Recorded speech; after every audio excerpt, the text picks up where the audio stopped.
Hello and welcome to another video. Today is going to be the start of like a little fertility trying to conceive vlog type thing. It's going to be little snippets of how my month rolls from the start of my cycle to the end of my cycle, the ways that I am focusing on health, wellness, tracking my cycles, when to do the baby dance. Sorry if I was standing up there, I was looking at the chickens out the window, they are so cute.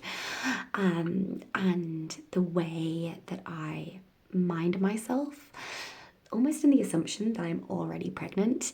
This is my 6th time doing this. So I've been pregnant 6 times.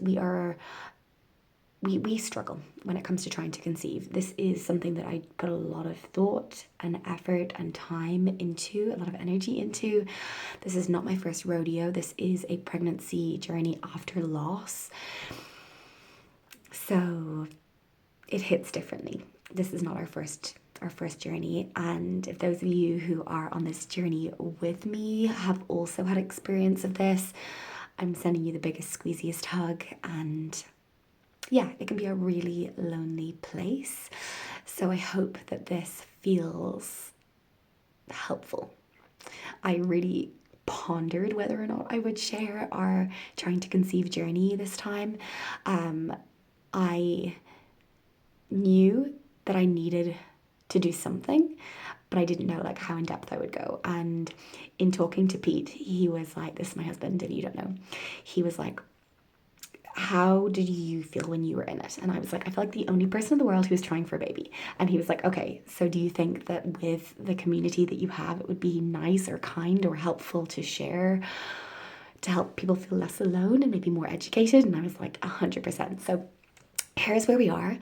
I'm hoping that this is going to be like, depending on how long it takes for us to conceive, a short enough journey, but I'm going to share it with you. This particular vlog is going to be focused on tracking ovulation, and then I'm going to talk about nutrition and exercise and stress and things like that as I address them as they come up. And I hope you enjoy this little vlog. If this is a bit of fun for you, if this helps you feel less alone, if this helps you feel maybe more understood, or maybe you've learned something, do make sure and comment down below so that I can continue with that motivation to make similar videos next cycle. And I hope you enjoy the video. Thank you so much for being here. Hello.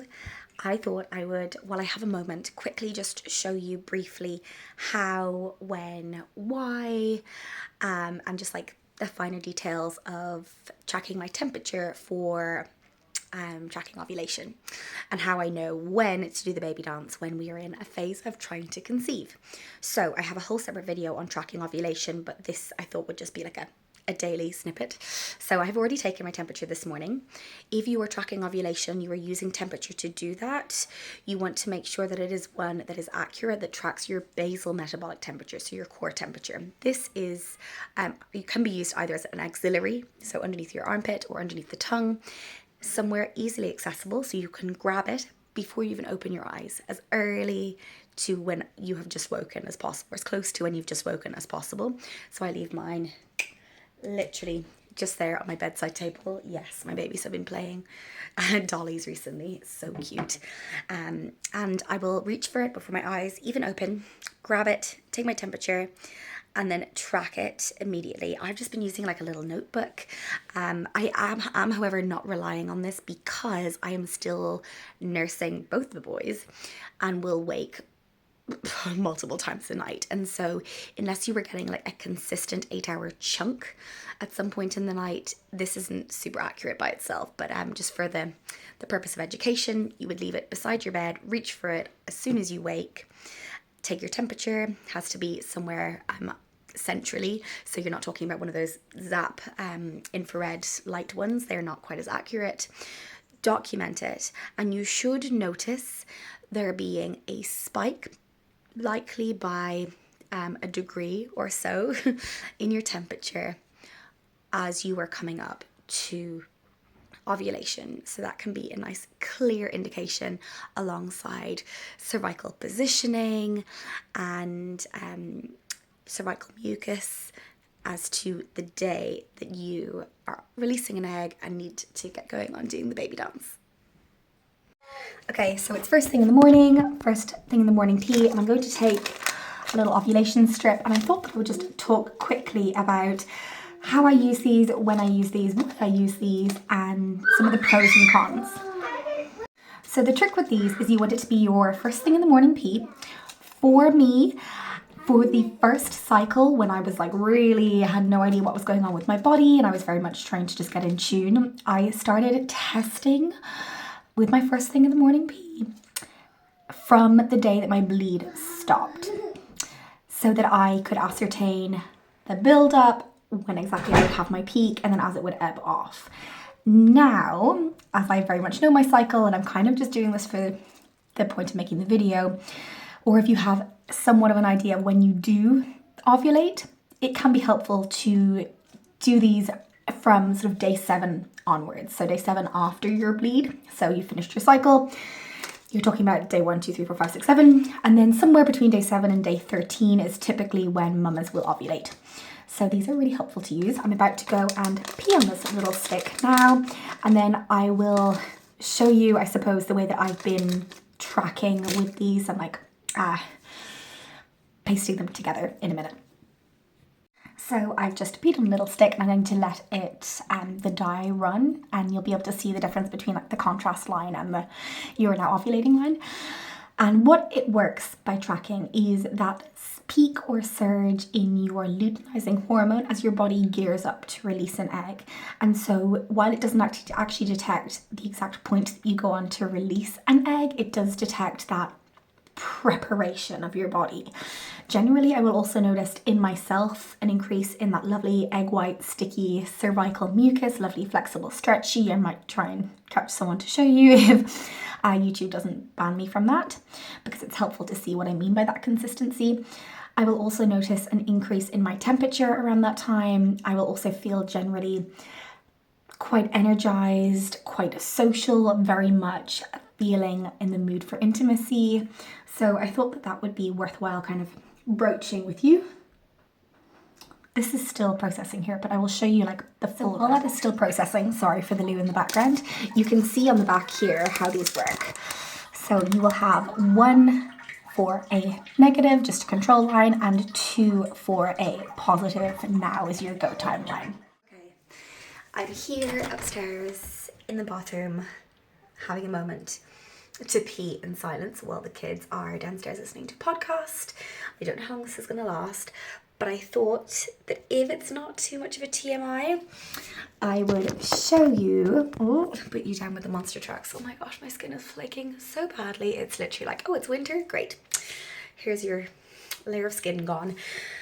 If it wasn't too much of a TMI, I'm going to switcheroo this around and show you what ovulation, egg white, cervical mucus looks like. YouTube might hate this. Let's see. Okay, so actually this is the easiest way to do it. I have some of my fingers. If you are squeamish or don't want to see this kind of thing, now's the time to turn it off for the next like 5 seconds. If not, I'm going to bring my hand up and you'll see.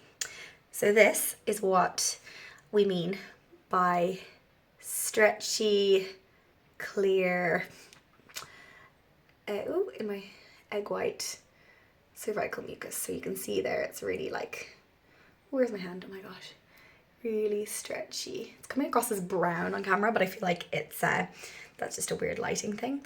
I also look a little bit strange, but it's like really clear and yeah, like on a piece of paper. Looks like that. Shiny, stretchy, clear. There you go. So never thought I'd do that before, but really helpful for those of us who are getting to know our bodies, getting to understand our own fertility a little bit better. I hope it's going to be a gift, maybe a gross one, but you're welcome, I think. Okay, good morning.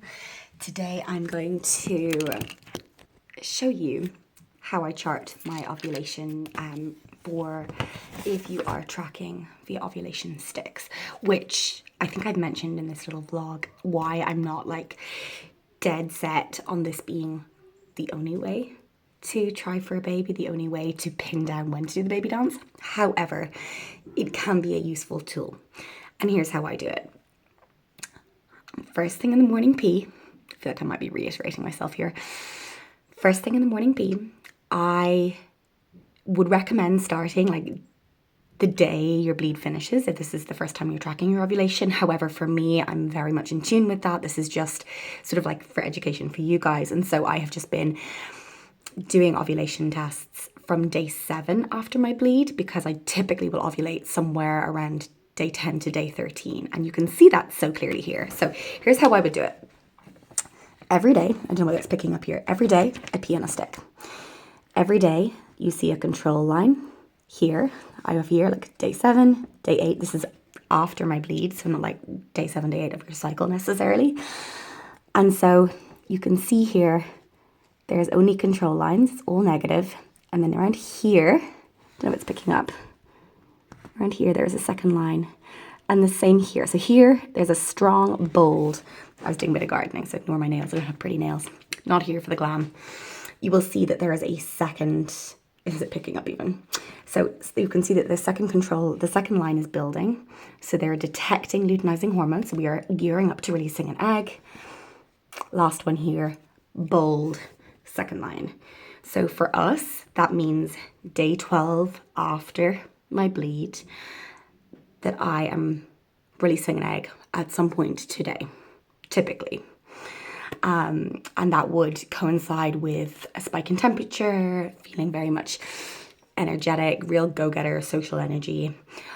For business, that means like I'm like bashing out all the content. I will try and like work around that if I can. And typically I will work out around that too. You can see I'm in my workout gear, ready to go to the gym, bash out some work, bash out a workout, and then come home and make a baby, hopefully. So I hope that is helpful if you are starting this trying to conceive journey. I think I'll probably end this vlog here and hopefully be back with some good news at some point that we are growing another little human. And if you are on that journey too, I hope that you were taking some feeling of like not being alone with you from this vlog. I'm sending you all of the love, a big squeezy hug, all of the baby dust, because it can be a really lonely place and it can be a really scary place. Time of hope, time of grief, and I'm thinking of you. And I'll see you in the next video. Thank you for being here.